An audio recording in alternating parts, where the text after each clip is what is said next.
안녕하세요. AI 겸임교수 이종보입니다. 드디어 클로드에서 오퍼스 4.8을 공개를 했습니다. 지금 바로 나온 따끈따끈한 뉴스이고요.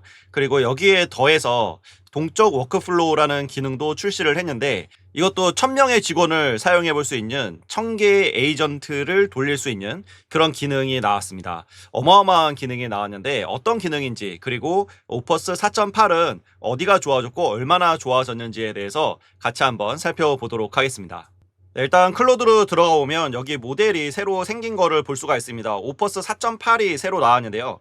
기존의 소넷과 하이쿠는 모델 버전업이 없었고 오퍼스만 4.7에서 4.8까지 업데이트가 되고 있습니다. 여기 새로운 메뉴가 보이는데요. 작업량이라는 게 새로 나왔어요. 이 작업량은 여기에 작성되어 있듯이 노력 수준이 높을수록 더 철저한 응답을 제공하지만 시간이 더 걸리고 한도를 더 빠르게 소진합니다 라고 나와 있죠. 이거는 이제 원래 클로드 코드에서 디폴트라는 그런 기능이 있었는데 사고의 수준을 조절을 할 수가 있습니다. 그래서 여기에서는 적응형 사고라는 거를 통해서 원래 라우팅하는 기능이 있었는데 기본적으로 여기서 이제 선택을 할 수 있게 되어 있습니다. 기본 값은 하이이긴 한데 이렇게 맥스로 두면은 더 잘 할 것 같죠, 왠지.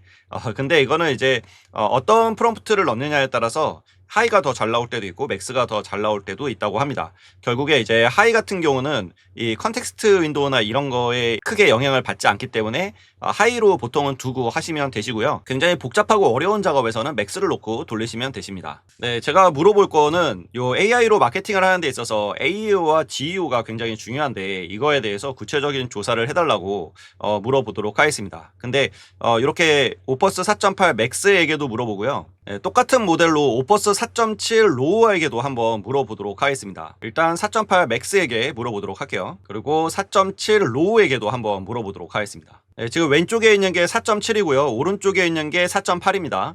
지금 여기 보면은 이제 검색을 쭉 한번 시키고 있고요. 4.7 같은 경우는. 그리고 바로 이제 답변을 내줍니다.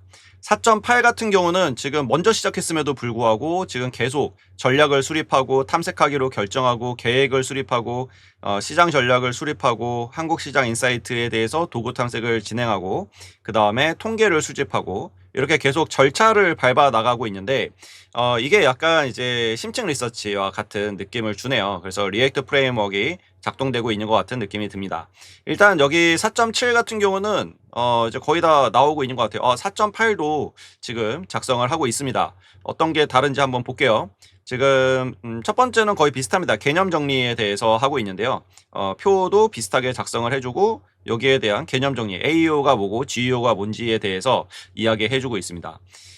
여기는 이제 저의 날리지를 좀 많이 참고하는 것 같네요. 그래서 제가 강의를 하는 거를 메모리에 지금 넣어놓고 있기 때문에 그 백그라운드 컨텍스트를 기반으로 해서 답변을 해주고 있는 것 같습니다. 두 번째, 지금 왜 중요한가? 이것도 같고요. 지금 내용은 같은데 내용에 있어서 좀 더 많은 양을 이야기해주고 있는 것 같습니다. 이제 나오는 결과에 대해서는 조금 더 양이 풍부하다. 라는 거 외에는 특별한 걸 느끼지 못하겠습니다.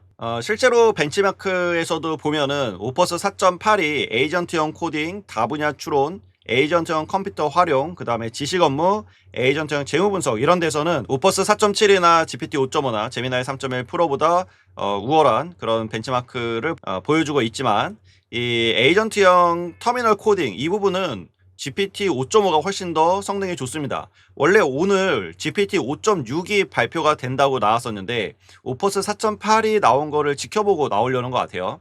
그래서 조만간 GPT 5.6이 나오면은 또 판세가 뒤집어질 것 같긴 합니다. 네, 그리고 새로운 기능이 하나 더 나왔는데 바로 다이내믹 워크플로우라는 게 나왔습니다. 이거는 클로드 코드에서 사용할 수가 있고요. 번역을 해보면 지금 클로드 코드에 동적 워크플로우라는 기능이 나왔는데 여기는 이제 까다로운 작업을 처음부터 끝까지 처리할 수 있다라고 하면서 이 클로드는 단일 세션 내에서 수십 개에서 수백 개의 병렬 서브 에이전트를 실행하는 오케스트레이션 스크립트를 동적으로 작성해서 결과물이 사용자에게 전달되기 전에 미리 검증한다 라고 나와 있습니다.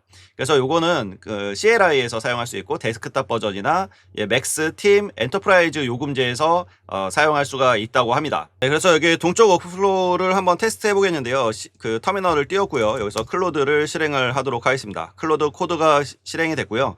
저는 한번 세팅을 했었는데 어디서 세팅을 해야 되냐면은 슬래시를 누르고 디폴트를 합니다. 디폴트를 엔터를 치면은 여기에 이렇게 로우, 미디움, 하이, XI, 맥스 이게 원래 있었던 거죠. 근데 여기에 오른쪽에 보면은 스마터 해서 울트라 코드라고 나와 있고요. X 하이 워크플로우스, X 하이랑 워크플로우스가 합쳐진 거를 이제 울트라 코드라고 부르는 것 같아요.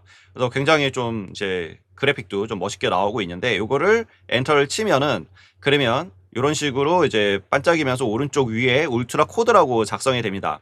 요거는 이 한 세션에서만 진행이 되기 때문에 일단은 여기에서 이 명령을 내리면 되는데 이 명령을 내릴 때에 이 워크플로우가 뭔지를 알아야 다이내믹 워크플로우가 뭔지를 알아야 이제 명령을 내릴 수 있겠죠. 그래서 여기에 대해서 제가 좀 비유를 들고 온 게 있는데 제가 이렇게 이미지로 한번 만들어 봤습니다. 이 워크플로우와 에이전트 팀이 좀 헷갈릴 수가 있어서 이게 이제 최대 1000명의 그 1000개의 서브 에이전트를 돌릴 수 있다라고 해서 이거를 그러면은 우리가 조직을 1000명의 서브 에이전트 직원들을 만들어 가지고 조직을 돌릴 수 있나라고 생각할 수 있는데요. 그거와는 조금 개념이 다릅니다.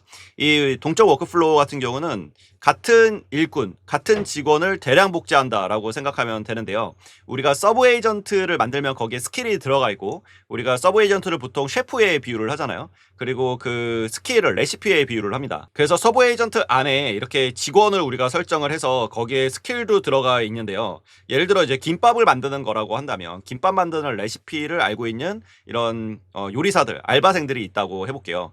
이 알바생을 우리가 지금 주문이 들어온 게 김밥이 100줄 혹은 1000줄이 주문이 들어왔어요. 그러면 이거를 한 명에서 계속 말면은 시간이 너무 오래 걸리겠죠. 그래서 동시에 다발적으로 김밥을 여러 알바를 채용해 가지고 할 수 있는 게 바로 워크플로우라고 보시면 됩니다. 이게 최대 1000명까지 지원이 된다는 거고요. 근데 1000명이긴 하지만 이 주방의 크기가 제한이 되어 있어요. 이게 CPU 때문에 제한이 되어 있기 때문에 CPU 성능에 따라 달라지긴 하지만 한 CPU에서 최대 16개의 서브 에이전트가 동시에 돌아간다고 합니다. 근데 같은 레시피를 가지고 있는 그 서브 에이전트라고 보시면 돼요. 그래서 김밥 많은 거를 16명에서 동시에 많은 거죠. 그거를 이제 교대로 계속 할 수가 있는데 그거를 1000명까지 돌릴 수 있다. 한 세션 내에서 그런 의미라고 볼 수 있습니다. 에이전트 팀 같은 경우는 각자 레시피가 따로따로 있는 거죠. 여기는 전 만드는 전 담당 셰프고요. 여기는 국 담당, 여기는 밥 담당, 여기는 나물 담당. 이렇게 해서 같이 토론을 해가지고 이게 오케스트레이터가 다 주문을 받고 오더를 내려가지고 이게 한첩 반상을 이렇게 만들어내는 이런 게 이제 에이전트 팀이라고 볼 수가 있을 것 같습니다. 그래서 워크플로우 같은 경우는 같은 일꾼을 대량 복제한다. 알바생을 엄청나게 많이 고용해가지고 한꺼번에 빠르게 100주를 대량 생산한다라는 게 이제 이번에 나온 이 동적 워크플로우의 개념이고요.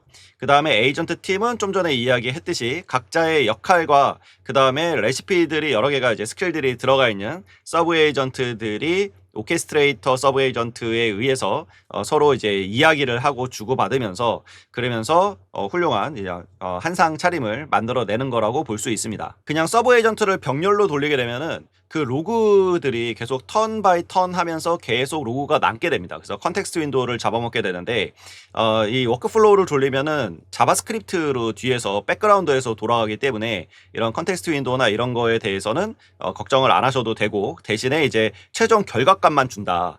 그래서 더 빠르게 느껴질 수도 있습니다. 그래서 한번 이제 보시면은 이해가 되실 건데요. 네, 일단 여기에서 제가 워크플로우를 그냥 영어로 슬래시 안 하고 워크플로우 이렇게 하면은 이렇게 무지개 빛이 돌면서 워크플로우가 자동으로 적용이 됩니다. 그리고 나서 여기에서 이제 프롬프트를 뒤에다가 남기면 되는데요. 네, 이렇게 프롬프트를 남겨보도록 할게요. 생성형 AI를 활용한 초기 스타트업의 마케팅 역량 강화 방안과 관련된 KCI 학술 논문을 폭넓게 검색해서 최소 40편을 찾아줘. 논문 한 편당 에이전트 하나를 붙여서 동시에 처리하고 각 논문마다 저자, 연도, 연구 목적, 연구 방법, 핵심 결과, 본 연구와의 관련성을 표형태로 정리해줘. 결과는 문헌 매트릭스 하나로 통합해줘. 라고 하고 엔터를 치면 그러면 이제 동적 워크플로우가 작동이 됩니다. 그래서 제가 기대하는 거는 이제 16개의 에이전트가 동시에 돌아가면서 이 최대 40개의 이 논문을 서칭을 하는 거죠. 네, 그래서 요청을 정확하게 이해했습니다라고 하면서 요걸로 이제 한번 진행을 해보겠다라고 하고요. 여기 학술 문헌 매트리스의 최대 위험은 할루시네이션이기 때문에 여기에서 40편을 찾아라고 압박을 하면은 가짜 저자, 가짜 논문을 이제 지어낼 수 있다. 그래서 워크플로우를 실제 검색에서 검증된 논문만 변화할 수 있도록 설계하겠다라고 합니다. 본격적인 40개의 에이전트 워크플로우를 띄우기 전에 이 환경에서 웹 검색이 실제로 작동하는지 테스트부터 해보겠다. 검증 없이 비싼 오케스트레이션 돌리지 않기 위함입니다. 라고 하면서 이렇게 진행을 하고 있습니다. 그래서 요 위에 보면은 이제 XI 플러스 다이나믹 워크플로우 오케스트레이션 이렇게 적혀 있고요. 그래서 요걸로 이제 진행이 되는 거를 볼 수가 있습니다. 이거 이제 동적 워크플로우를 구성한다고 합니다. 구조는 문헌 검색, 논문 분석, 통합 요 순서로 진행이 되고요.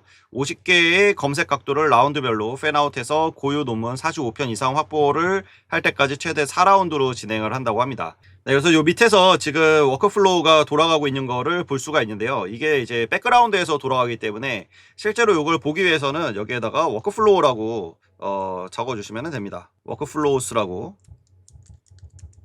해서 엔터를 치면은 그러면은 지금 이렇게 화면으로 들어가게 되면서 지금 이 문헌 검색과 논문 분석 요 두 가지가 있는데 지금 여기서 16개가 한 번에 돌아가고 있죠. 지금 15개 하나 더 남았는데 여기에서 요거까지 되면은 16개가 돌아가게 됩니다. 그리고 요게 끝나면은 논문 분석에 대해서 또 이제 에이전트가 돌아가게 되겠죠. 그래서 요 밑에 보면은 이제 X를 누르면은 스탑을 할 수가 있고 P를 누르면 퍼스를 할 수가 있고 ESC는 백으로 들어가고 S를 누르면은 이 워크플로우에 대해서 저장을 할 수가 있습니다. 그래서 만약에 요 워크플로우가 마음에 들면은 이렇게 S를 제가 한번 눌러보면 그러면은 여기에 이제 요 이름으로 워크플로우가 저장이 돼서 언제든지 다시 꺼내실 수가 있는데 지금 여기 보면은 엔터하면 세이브가 되는 거고 탭을 누르면은 여기 보면은 여기 지금 프로젝트 스코프라고 되어 있죠. 이 프로젝트 스코프는 요 폴더 안에서만 작동하는 걸 의미합니다. 그래서 이 워크플로우가 폴더 안에서만 이 프로젝트 안에서만 작동하는 거고요. 이 탭을 눌러주게 되면은 유저 스코프로 바뀌게 되는데 이러면은 이제 어떤 폴더에서건 전역에서 글로벌로 불러올 수 있는 그런 워크플로우로 사용할 수 있게 됩니다. 그래서 내가 앞으로 이 워크플로우를 어디서든 쓰고 싶다라고 한다면은 이 유저 스코프로 변환한 다음에 저장을 해주시면 되시고요. 나는 요 프로젝트에서만 이 워크플로우를 사용할 거야라고 한다면은 다시 탭을 눌러서 프로젝트 스코프로 바꿔서 사용해 주시면 되겠습니다. 저장을 안 하실 거면은 ESC를 누르면은 다시 돌아가게 됩니다. 지금 16개씩 40개로 다 진행을 한 걸 볼 수가 있고요. 네, 그래서 최종적으로 이렇게 작성이 됐고요. 지금 CSV 파일로 이렇게 다 정리가 됐고 마크다운으로도 이렇게 정리가 됐습니다. 그리고 제가 HTML로도 정리를 해달라고 해서 이렇게 HTML로도 싹 다 이렇게 정리해 준 것을 볼 수가 있습니다. 그래서 이 논문들을 클릭을 해보면 해당 논문으로 이동을 하는 거를 볼 수가 있습니다. 그래서 여기에 실제로 있는 논문이라는 거를 확인할 수가 있고요. 네, 하지만은 이제 사용량이 토큰이 굉장히 많이 잡아먹습니다. 지금 제가 한 20% 정도 쓰고 있었는데 지금 20%가 더 쓰여져서 한 42%까지 올라온 거를 볼 수가 있는데요.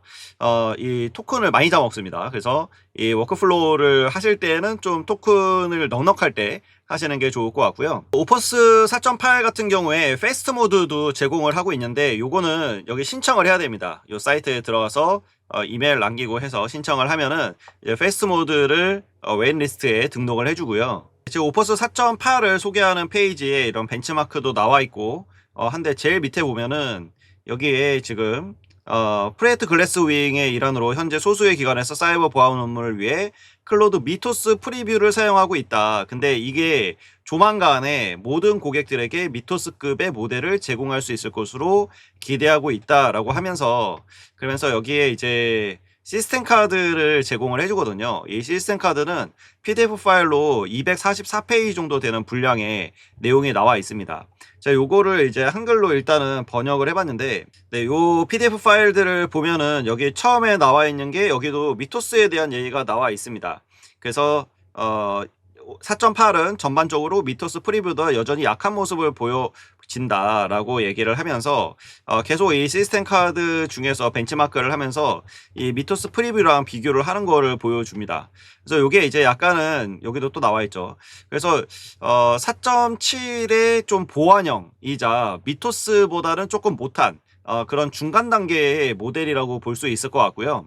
네, 제가 요 시스템 카드를 넣어서 이 노트북의 램을 한번 만들어 봤는데 이 그 오퍼스 4.8 같은 경우는 지금 안정성에 대해서 그리고 정직하다 요 두 가지가 메인인 것 같아요. 그래서 안정적인 역량이 있고 지금 이전 모델과의 차이가 정렬과 정직성, 사이버 보안, 그 다음에 안정성, 에이전틱 안정성, 생화학 무기를 이제 만드는 데에 대한 위험, 그 다음에 AI R&D 자율성 이런 것들에 대한 장점을 가지고 있다고 합니다. 그래서 요거를 제가 슬라이드로 한번 만들어 봤는데요. 일단 시스템 카드를 보면은 이 4.7과 미토스 프리뷰 사이에 있는 최적의 균형점이다라고 나와 있고요. 그래서 여기에 이제 미토스 같은 경우는 지금 이제 굉장히 성능이 좋다고 알려져 있잖아요. 굉장히 위험하다라고 되어 있는데 그거를 약간 통제 가능한 그 상태로 만드는 것 같습니다. 그래서 이 다이내믹 워크플로우 같은 경우는 그 서브 에이전트를 병렬적으로 진행하는 것과 그 다음에 에이전트 팀 요 중간 단계에 있는 그 약간 좀 부족했던 부분을 보충해주는 그런 느낌이 훨씬 더 강한 것 같고요. 요번에 이제 오퍼스 4.8도 미토스 프리뷰와 오퍼스 4.7 사이에 어떤 그 안정성이나 이런 것들, 투명성 이런 것들을 보완해서 그 연결다리 역할을 하고 있는 그런 모델과 기능이 아니었나 싶습니다. 하나의 옵션이 더 생겼기 때문에 우리가 에이전트를 더 잘 다룰 수 있게 된 것 같은데요. 뭐 AI 네이티브라는 게 요즘 기업들에서 굉장히 인기를 끌고 있고 어떻게 하면 우리 회사가 AI 네이티브하게 갈 수 있을까? AX보다는 훨씬 더 이제 AI에 의존하는 그런 형태를 의미하는데요. 거기서 요즘에는 좀 더 나아가서 에이전트 네이티브한 그런 회사가 돼야 된다라는 얘기도 나오고 있습니다. 그런 면에 있어서 이 이번에 나온 오퍼스 4.8과 그리고 이 다이내믹 워크플로우가 에이전틱 네이티브로 가게 해주는 뭐 징검다리 역할 정도를 해줄 수 있지 않을까 싶습니다. 여러분들도 요번에 나온 오퍼스 4.8 한번 사용해 보시고요. 클로드 코드 사용하시는 분들은 다이내믹 워크플로우도 한번 사용해 보시면서 여러분들의 업무를 효율화시키기 바랍니다. 오늘 영상은 여기서 마치도록 하겠습니다. 네, 구독과 좋아요 댓글 눌러주시면 저에게 매우 큰 힘이 될 뿐더러 제가 좀 더 좋은 컨텐츠를 만들 수 있는 원동력이 되니까 한 번씩 부탁드리도록 하겠습니다. 감사합니다.